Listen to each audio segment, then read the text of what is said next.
Corsica. There, hundreds of protesters have ignored a recently imposed ban to continue anti-Muslim demonstrations. RT's Daniel Bushell brings us the reasons behind the disturbance.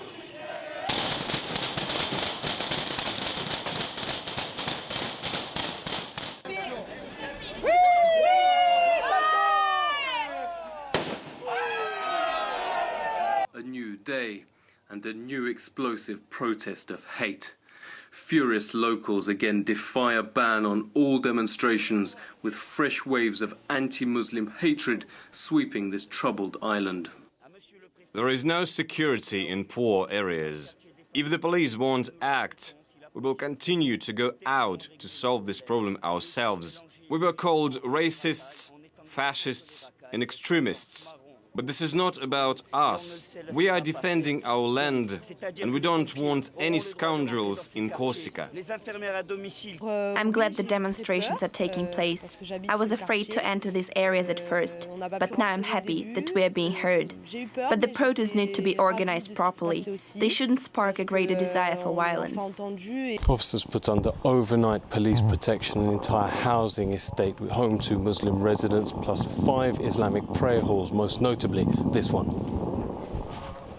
Arabs get out, angry residents chanted as they trashed this prayer house and burnt dozens of Qurans. Raging mobs smashed glass doors, ransacked the property, leaving some 50 vandalized holy books littering the street.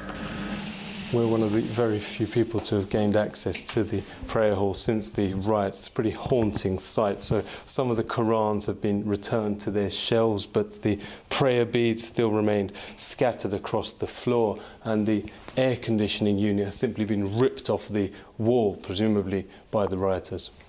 Rioters are supposedly avenging an ambush and attack that injured firefighters and police. They blame, quote, hooded youths from this poorer neighbourhood, which has a significant Muslim population. In revenge, protesters have graffitied walls around the city, telling Arabs to leave. Arab shop owners told me they now bring down the metal grills on their stores early. Better lost profits, they say, than broken doors. But that didn't save this place. It's crime. The name kebab in its title. Punishment: smashed sign, broken heater, damaged lighting, and a destroyed postbox. Things have got so bad, the regional police chiefs called a special media conference here at the Central Law Courts to demonstrate he's still in control of a rapidly escalating situation. I'm going to ask him what can he do if the violence continues. Today we mobilised 2 mobile police squadrons, the riot police and public security personnel. These are fully sufficient to deal with the difficulties we're facing. Unrest's hardly surprising, some say, after a fiercely nationalist party won unprecedented victory at recent elections in the wake of the Paris massacres. But top officials call these riots disastrous for the island's image and blame both sides for the attacks. And terror experts warn this vicious circle of violence plays straight to the hands of Islamic State, who say they want nothing less than civil war in Europe.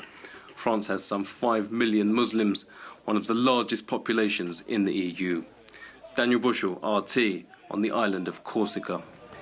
The growth of anti-Islamic sentiment in France started back in January after the Charlie Hebdo terror attack. In the 6 months that followed, the number of reported incidents targeting Muslims rose by almost a quarter, including attacks on mosques, death threats against veiled women and the humiliation of school children.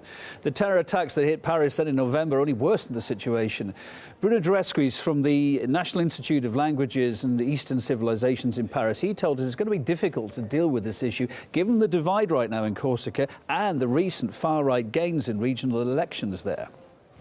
Situation in Corsica is very bad and there are a lot of tensions there. The problem is how to deal with, on one side, the relation between immigrants and local population, and on the other side, the situation between the separatists, which want to have autonomy or independence for Corsica, and the growing also French nationalism. We have to remember that we had regional election just a couple of weeks ago, and the separatists, the nationalists, did won this election